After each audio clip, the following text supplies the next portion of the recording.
the career advisors at the Career Development Centre, and welcome, and a special welcome to Catherine from Oritain.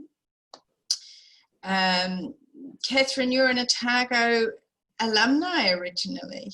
I am, yeah. So I'm originally from the States, but I did my PhD at Otago. So I spent 4 years at the chemistry department and graduated in 2012 with a PhD.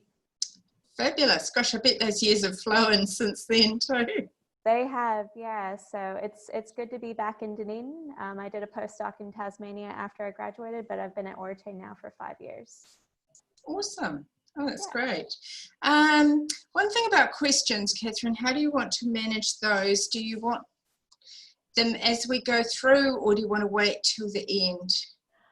We've got a fairly short presentation, so I'm happy. We'll just go through the presentation, and then I think we'll open it up and have a pretty casual forum. So for those of you that have just logged on, we've got a few colleagues from Oritain. We've got Devonia, who's also done her PhD in nutrition at the University of Otago, and we've got Kaho, who recently graduated last year from, she did chemistry, forensic chemistry, and then we have Lucy, who's our statistician, and she's a recent graduate as well. So they're also there to talk to you about, particularly Lucy and Kaho, their recent career journey, since they're just starting fresh with their careers.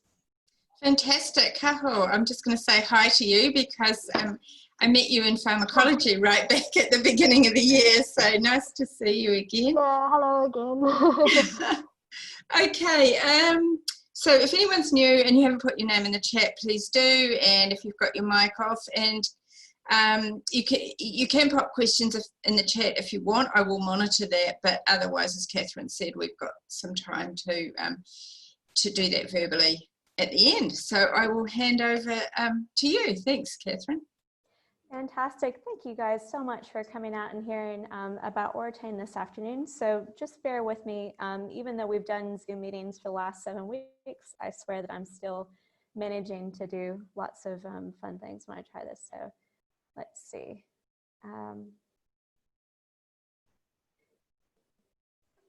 So I'll share my screen. You'll see my kids on there for a moment. Sorry.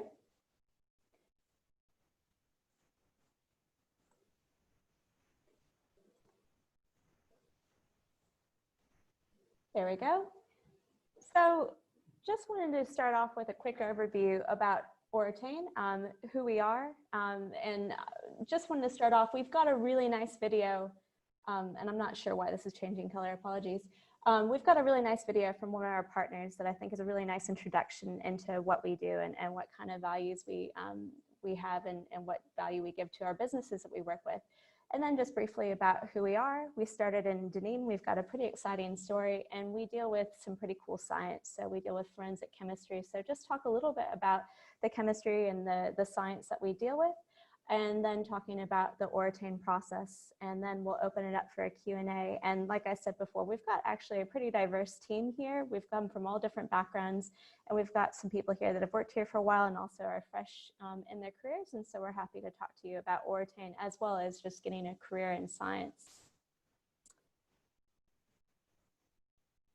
So this video I'm going to show you has been produced by our partner at Country Road in collaboration with our other partner, the Woolmark of Australia. And last year, Country Road really wanted to showcase and market the story that they had about their garments. And they are ethically and sustainably sourced merino wool garments. And they wanted to tell the whole story to the customer. So they wanted to start off at the farms, these selected farms in Tasmania that meet the criteria for their high standards of ethical and sustainable sourcing. And they wanted to tell the consumers just what they were buying and what it meant. But they wanted it to be more than just something that was nice on the label. They actually wanted it to have some substantiation. And so that's where Oritain came in. We partnered with them to actually do a scientific verification of their origin claim. And so this is where I'm going to get out of the PowerPoint quickly and go to YouTube. So hopefully this will all work. Okay.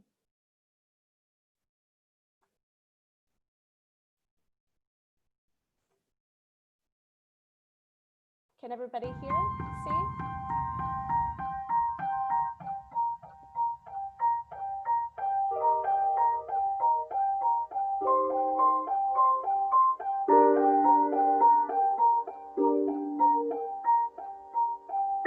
There's a story about traceability which is now really coming out to the consumer. People want to know provenance. So I'm like a stockman or stock woman, I suppose. You've been here on a busy day, like we've been flat out with everything, so it's good and nice weather.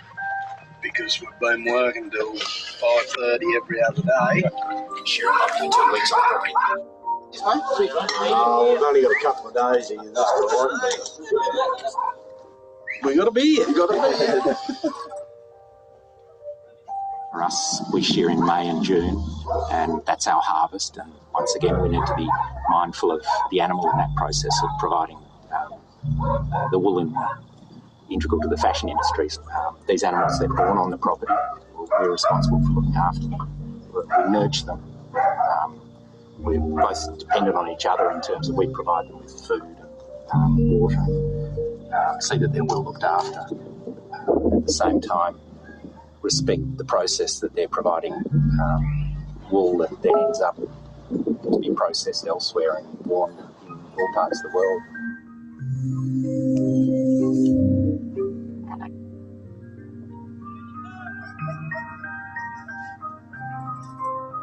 The concept is relatively simple. What we're there to do is to verify a claim.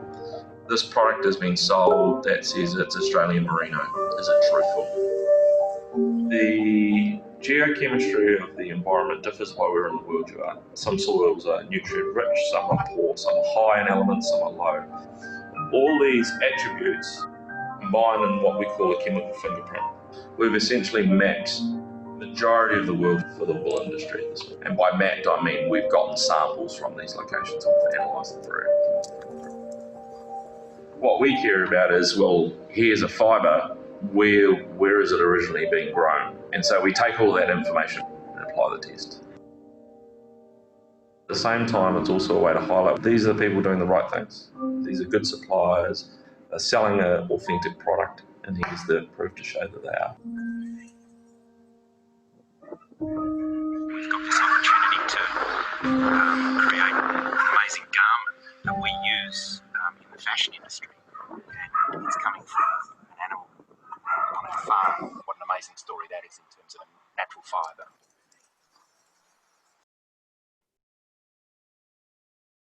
Okay, so that's a really cool program that we've started with them last year. We're also doing cotton with them. And like they said, what we're trying to do, oh, sorry.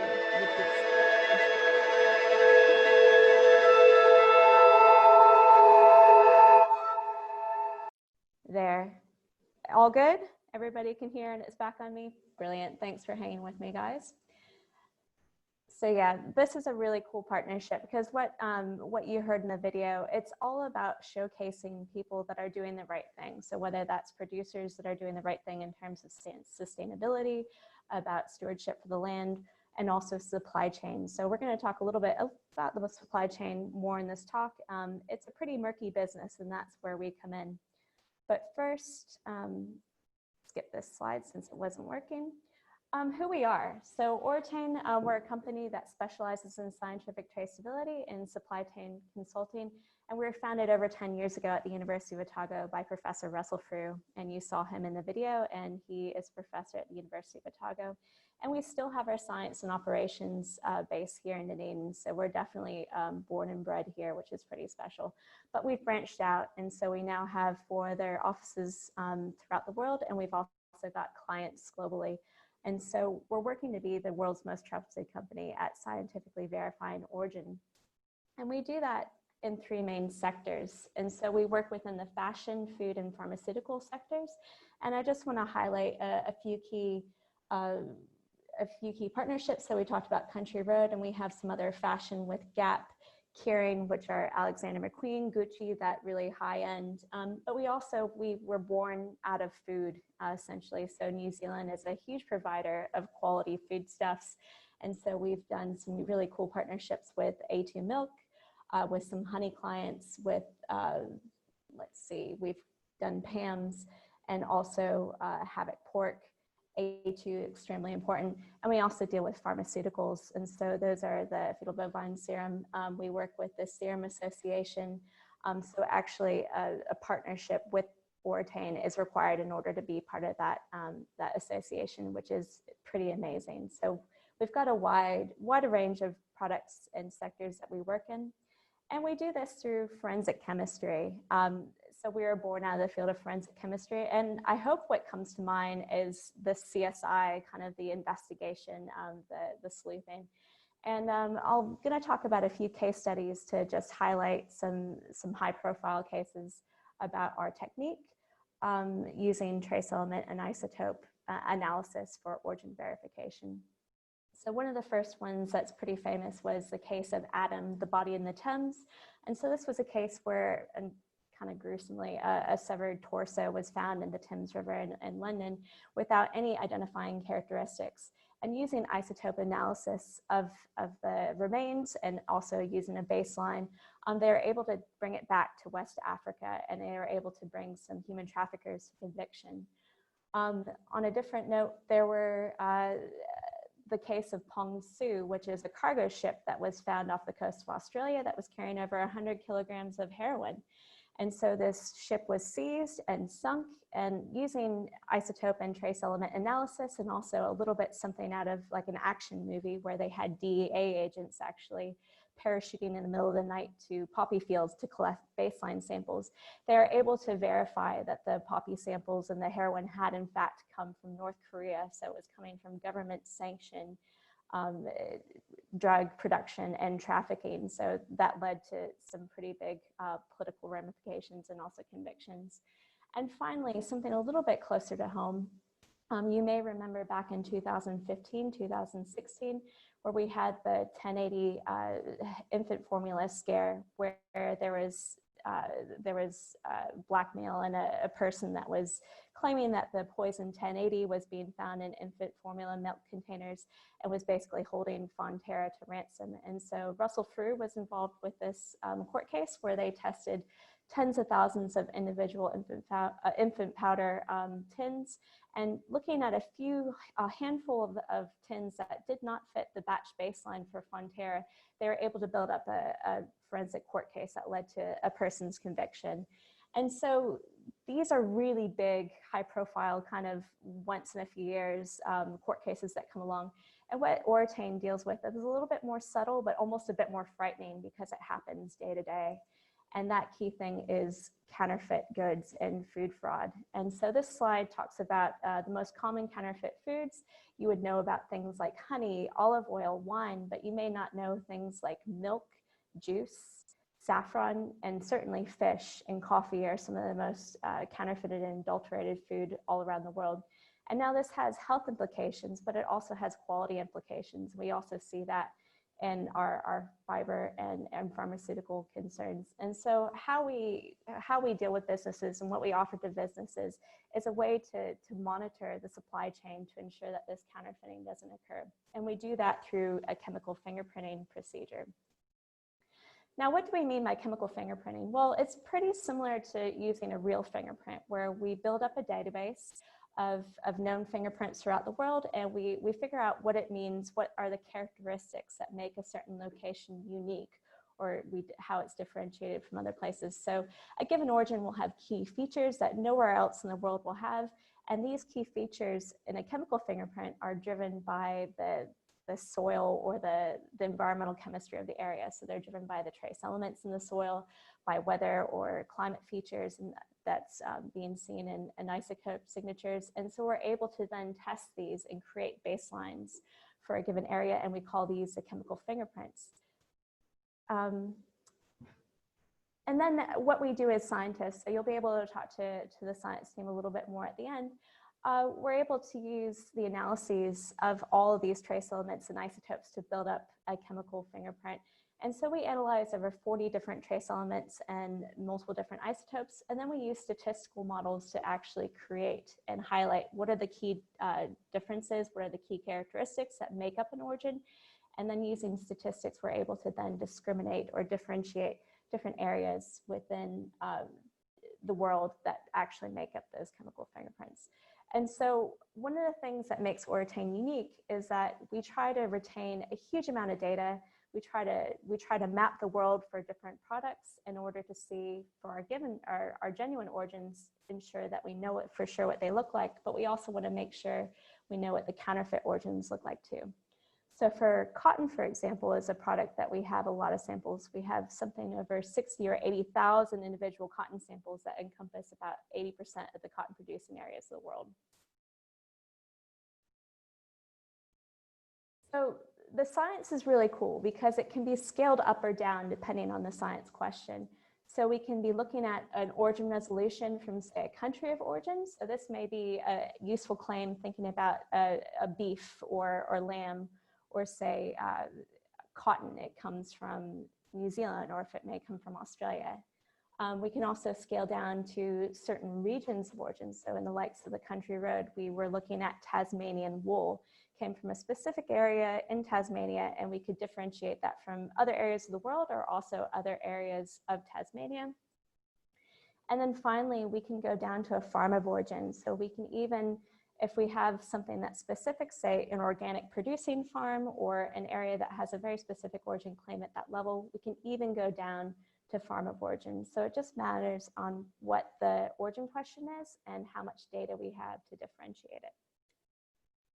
And so just to summarize what our origin fingerprint is and what our process is, plants and animals absorb the natural nutrients and chemistry around them from their environment, and every geography has a unique origin fingerprint. And then these samples of the global sources are collected and were analyzed in order to create our origin fingerprint.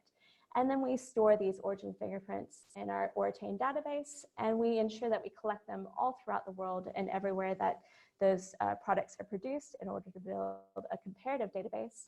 And these are then stored in our system. And what clients and businesses can do is then we can then get tests, or we can get samples from different parts of the supply chain, and then we can compare those to our original origin chemical fingerprint. And that's actually the product that we offer to clients. And so being able to actually test the product is something that's very valuable and is something that's differentiated from the likes of, say, blockchain, which just relies on genuine information going in at the beginning and then staying consistent throughout. So we can have the flexibility to analyze any part of the supply chain and actually analyzing the product. And so that's why we say the truth lies within. We have traceability like no other because we're actually able to test the product and add a scientific verification claim to these things that are all based on, say, sustainability or traceability. And so that is the end of our presentation.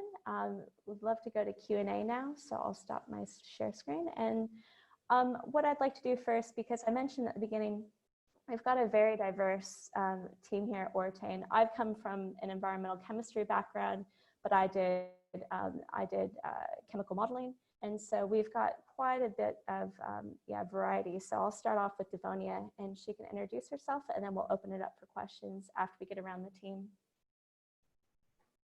Hi everyone. So yeah, my name is Devonia. I'm also a scientist at Oritain. I'm responsible for the vast majority of the food products within the company to do the science side of that. And my background indeed is a bit different from Kate's.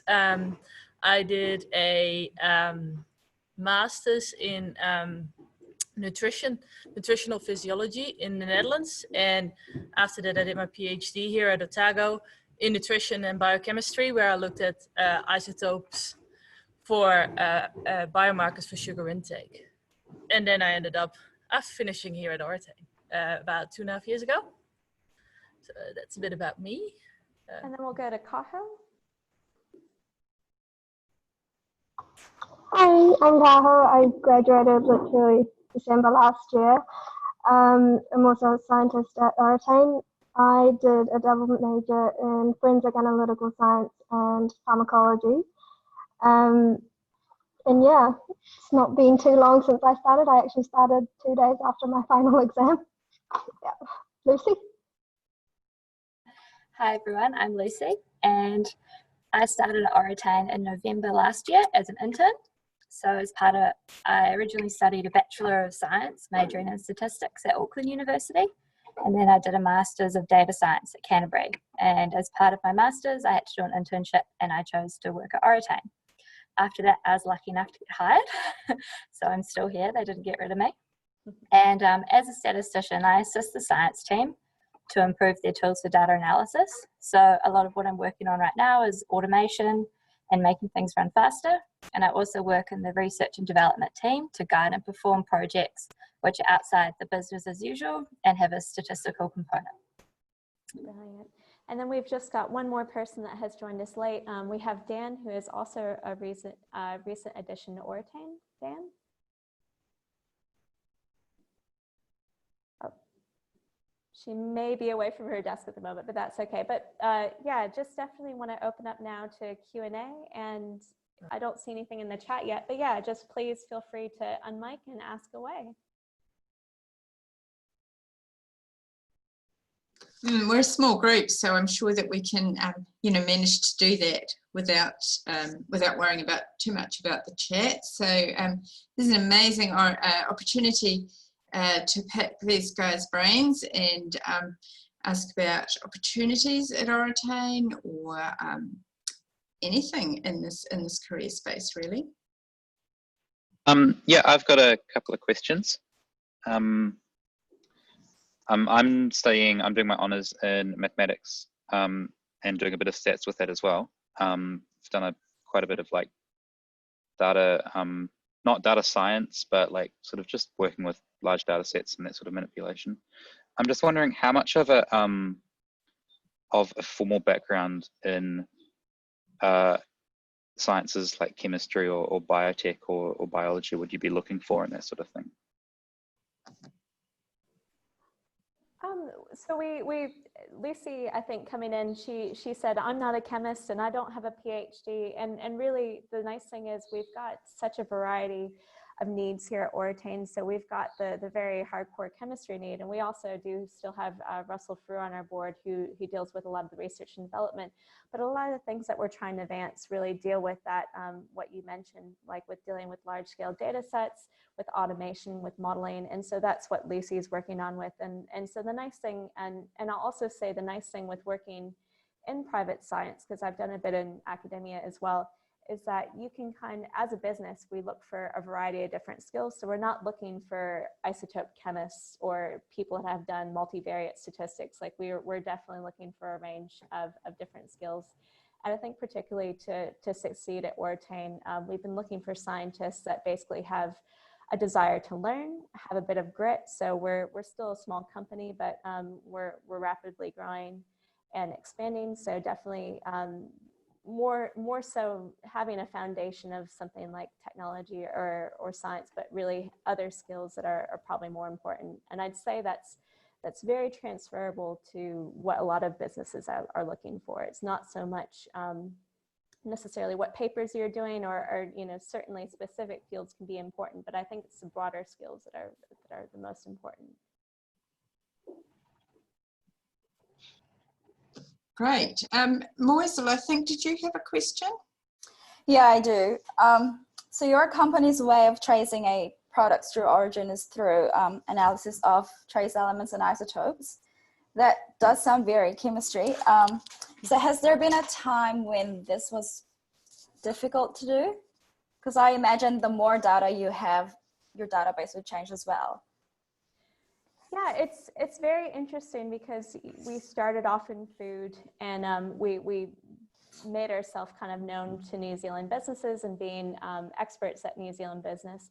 And then it was interesting, probably about 4 years ago, we had a cotton group come into our lab, and they have had huge issues with adulteration and with substitution and blending of cotton. And we've never done cotton. Cotton's not grown in New Zealand.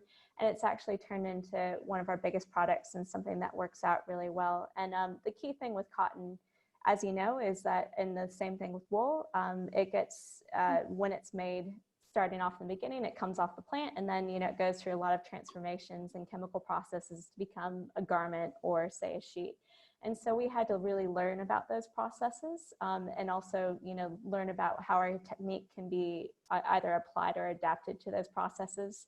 And it's the same thing we've done in food with, say, cured pork or I guess, processed products. And so we've really grown And we've been very lucky that we've had that base with the university to kind of help, you know, give us a bit of foundation onto the science work. But also what we've done, I think, really well is talking to the different producers and talking to different supply chains to figure out what their issues are and also what actually happens to the products. And so I think our company is actually kind of evolving into almost a supply chain expert more so than being scientific verifiers.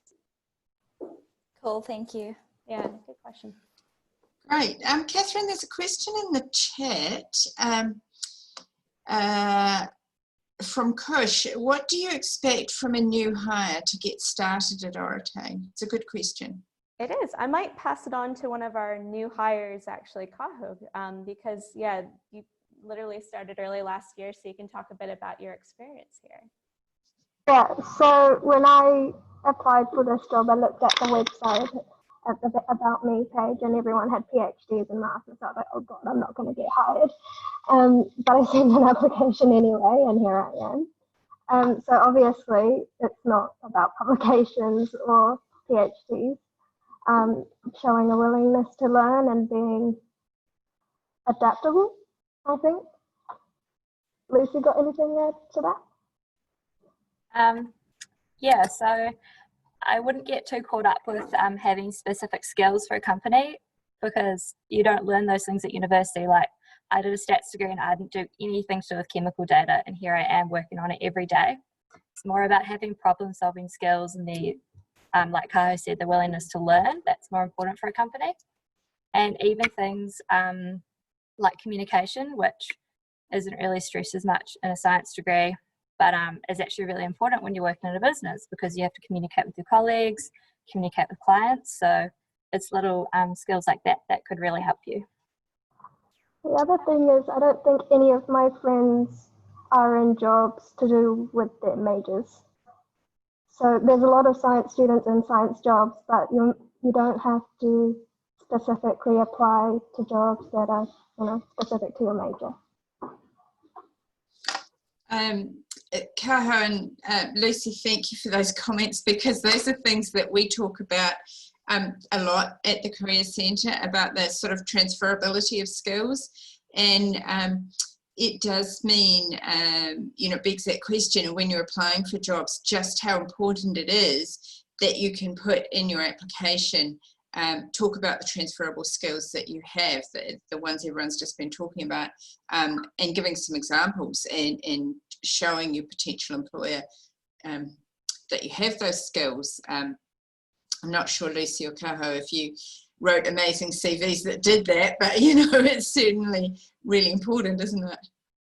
They did write some very good CVs, and I'll also note that they had very good LinkedIn profiles, and they also came very professionally dressed and prepared for the interviews, which really was a huge step in the door. So I mean, you can have all of the things that we're looking for, but if you're not prepared, or if you don't know, you know, much about the company, then you're just not going to look as nice compared to somebody that's done their homework and, you know, that you can tell is really wanting to interview. So just as a tip for really any job. Yeah, don't give out the same CV and cover letter to every job you apply for. Yes, thank you. Okay, we have got a couple of questions in the chat. A question from Yvonne, who is having problems with her mic. So she's just typed the question that she's studying sports and exercise nutrition at master's level and soon to graduate, and wondering if there is any internship or any chance of projects related to the nutrition area. So we don't have anything right at this moment, but it's the sort of thing, if you'd like to send me your information, Lindley might have that, or I can put it on the group chat at the end, and just a little bit of a brief about what your interests are if you have any research questions. We do work pretty intimately with the University of Otago, and there are some internships that tend to come up at the end of the year, or it's something that we develop. And so yeah, nothing right now, but it's something that we want to, that we always want to keep working on. And as Lucy said, she started as an intern here. She had a research project idea, and that started, that turned into a permanent position. So. Okay, great. We will have Yvonne, if you email graduate.recruitment@careers.ac.nz and just ask for Catherine's details, then Lucy, our graduate recruitment coordinator, will be able to send all of that to you. Now, Artyom has just put, sorry, the chat's moving on me, unable to join. Oh, that's a big question. Unable to join from the beginning, and if somebody could quickly repeat what the business is and how the value is captured. I'm not sure whether you want to address that, Catherine, or whether we just say that that Artyom will have the ability to watch the whole recorded presentation. Yeah, I'd say have a look at the presentation, and if you can go to oritain.com to get a bit more of an idea. We do scientific traceability and origin verification through supply chains. So we're able to test products in a way that blockchain can't. So we do what blockchain does, except a little bit more of a intimate, or I guess a piecewise approach. Great. Okay. Artyom, if you, same thing, if you can't find the recordings, I'm just not quite sure where they're going to be uploaded yet. I think there will be a resource on Career Hub, but if you email careers@otago.ac.nz or graduate.recruitment@otago, and someone will be able to tell you exactly where to find the presentation. It won't be up this afternoon because our AV wizards have got to do their thing, but it will be up within a few days. There's another question there from Sanika. Just out of curiosity, which techniques do you exactly use to create the database of the trace elements? So I'm not exactly sure if you mean the chemical analyses or the statistical analyses or the actual database itself, but no, just to I meant the chemical ones. Yeah, the chemical analyses. So we do ICP-MS, trace element chemical analyses. We actually don't do those in-house. We get a third-party lab that does all the analyses for us, and they're able to then send back the raw concentrations, and then using Oritain statistical IP, we're able to convert those raw concentrations into the origin fingerprint. And so we're not looking so much at whole concentrations, we're looking at relative differences that make up the chemical fingerprint. Okay. Cool. Okay. Any more questions? Moisel, do you have another one? Yeah, I do. So what does a typical week look like at Oritain? So I might pass that off to one of my colleagues, because you're probably sick of hearing me talk. We'll do Devania, because she's got quite a different week than a few of us, and maybe we'll go to Lucy too, because she does a lot of development stuff. So the whole week. Well, you know, just a general atmosphere of Oritain. I guess a large part of my work actually is obviously data analysis and quality control of the data that we do, that we get in from the labs. Those data, well, when we do the statistical analysis, it's either map updates or auditing of the products along the supply chains, wherever our client is interested in it or wherever it's requested from us. Some of my time will be spent in meetings, talking to the business development managers and the account managers, where they're talking to our clients directly. So I'm sort of the end of that line, where they give whatever the client tells them. They communicate that to me, and I'll communicate back what my results are, basically via them. So I write reports, which are are just really short audit reports that just basically state what we find with the auditing. We give our clients annual updates on their data sets, the quality of our data sets. We write proof of concepts. So it's like that can happen all in 1 week. Well, obviously we also design our own sampling programs. So part of my time is also spent on designing the projects that we do around the world to select the samples, to select the areas that we want to sample, and how many samples are required to meet our data quality standards, those kind of things. Yeah, I'd say that's basically most of my week filled. Thank you. That's very No. informative. No worries.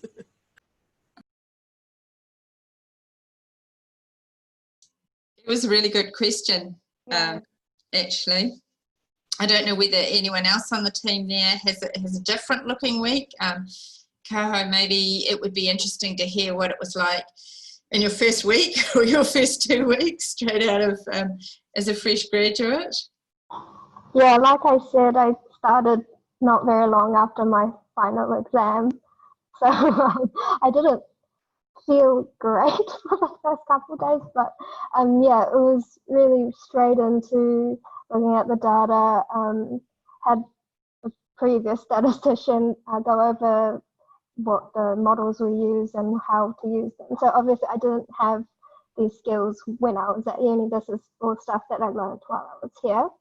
I did have some previous knowledge because of the forensic class, but it's not 100% necessary. They teach you a lot there. And yeah, so 6 months in, writing reports and investigating new ways to do things, new criteria to look at audits with. Yeah, I think Lucy has a bit of a more different day.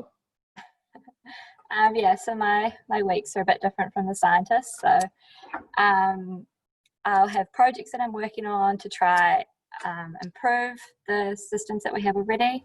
A lot of my time spent on automation, and I could honestly spend every single day working on that, but unfortunately I have other things to do. If there's a new product coming in and we have to change the statistical tools a little bit, that's my job. And so I might get a couple of weeks to do that. It might be more urgent and I need to do it in a week or a couple of days.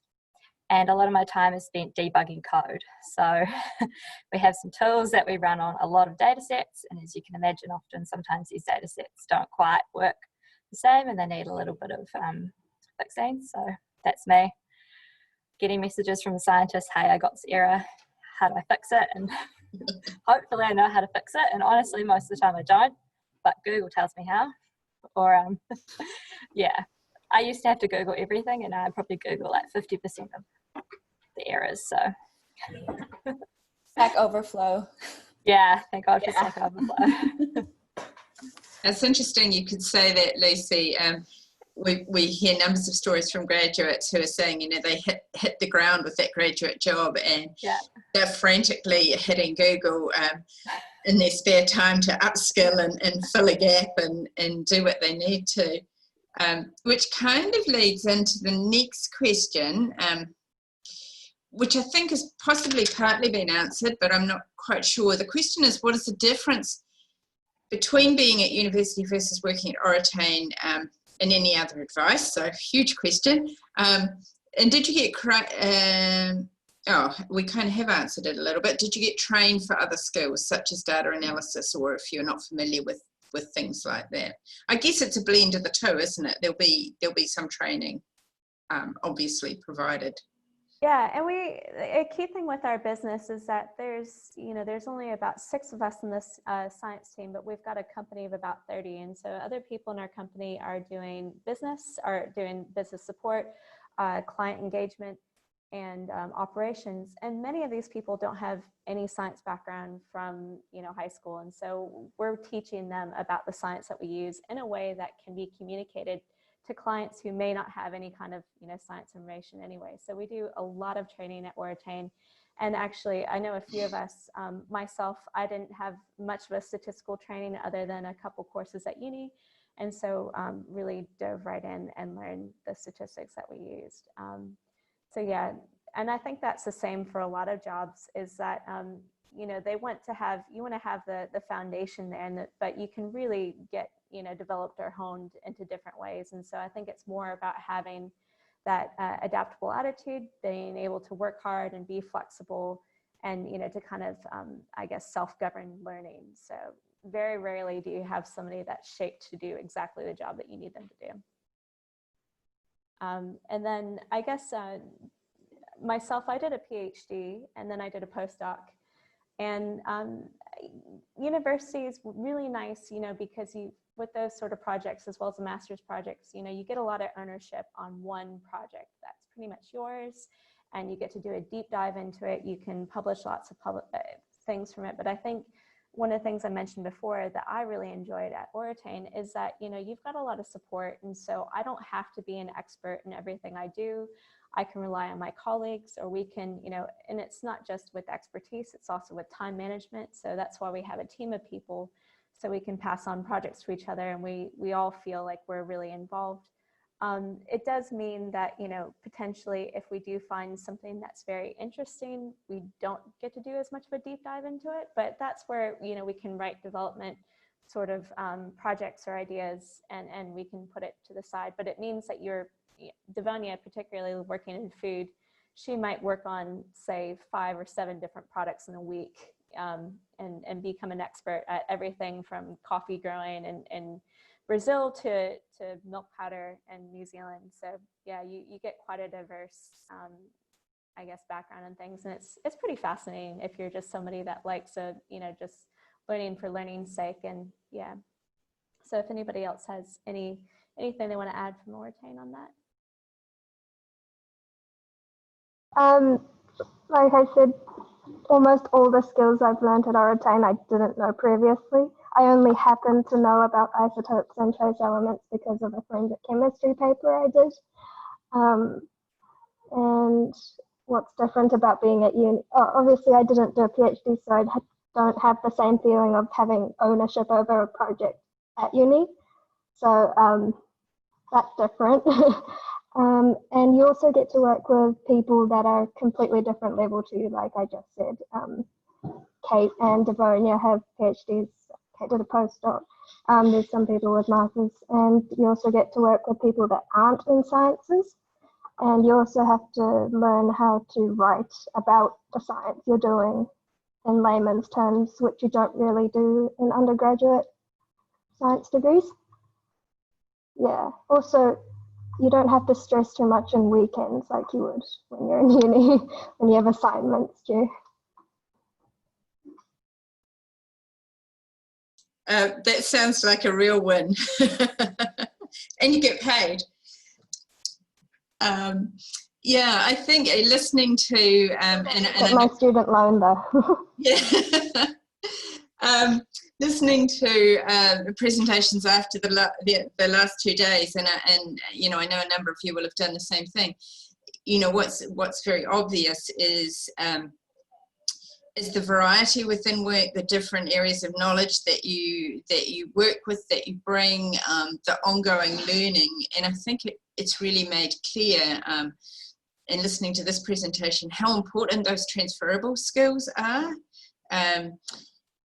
You know, that it's not all about your degree, it's about your skills and how you can take your learning and how you can approach new learning and new problems and things that you haven't seen before. So it's about attitude, and you know, when you're applying for these jobs, you've got to get that across. That's always the thing, isn't it? I don't know whether any of you have used the Career Development Centre services before. We're the team that sits behind all the expos, but please hop on follow our Facebook page and hop on our website and just look at all the services that are available for you. And Career Hub, you can see there where you can book in, and the kinds of webinars and appointments with careers advisors to discuss any of these things. I mean, that's what we're there for. Is to help you guys get amazing graduate roles. So please do use those services. Okay, any more questions before I let the Oritain team go, who've just been amazing? Yeah, I had a question. Yes. So what sort of internship does Oritain offers to new graduates? Like I'm gonna graduate this year, and I'm studying forensic science and chemistry. So we do try to offer at least 1 to multiple either summer studentships or internships a year. At the moment, because of COVID crisis, we're still just trying to figure out what we're doing for the rest of the year. So I think the key thing is just providing us information about yourself, and lodging interest is the best thing to do. And if you are involved with anybody, say, is Russell Frew one of your lecturers or anything? Yeah, so I would talk to Russell, lodge your interest, because there certainly may be opportunities that are coming up later in the year. Yeah, we're still just trying to figure out kind of getting ourselves back up to business as normal. And I think the key thing, just knowing that there's people out there that want to be involved is the first step. So if you talk to him, or as Lindley said, just send an email to the email address that she said before, that's the best thing. And we can get back to you with some opportunities. Thank you. Mm-hmm. Oh, you're muted, sorry. Lindley, you're muted. Oh. Thank you. You can't see this, but in my driveway and next door, they're putting up scaffolding, and they've got the music going really loud, and so I keep muting because it's really loud. So yes, graduate.recruitment@otago.ac.nz if you want any contact details or inquiries, or if you forget that, just careers at Otago, or hop on our webpage and you'll see our contact there. Okay, how are we going? Are there any more questions?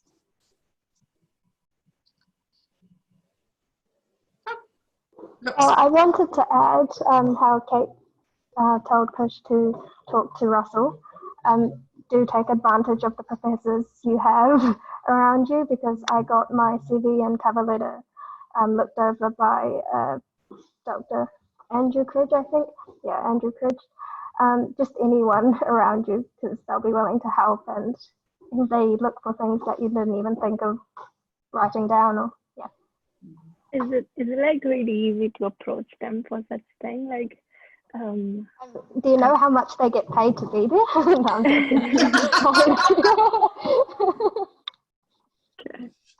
No, I'm joking. Develop a good relationship first. Obviously, don't walk up to your next chemistry lecturer and be like, write me a theory. But if you're gonna do that on talking basis with a professor, you can just be like, hey. Yeah, they're usually really approachable, I find, the lecturers. Yeah, just don't be shy to ask. Especially when you get into your third year, and when you've got people like Russell that you're there with him once a week or whatever it is. I mean, what an amazing opportunity for you. And start trying to build those relationships, towards the end of your degree, or in your last year or second last year. It makes such a huge difference when it comes to the end, and you're looking for opportunities, you're wanting people to be a referee for you, for example, and if you've already started to build really good relationships with your academics, that can really be such a help going forward. Andrew was one of my referees as well. Yep, Kaho made exactly the right point, that that's what they're there for. And when you're lecturing all the time and everybody just gets up and walks out, it's a bit lonely sometimes. And if you're the one student that stops and has a conversation and engages in what's going on, you're the student who stands out.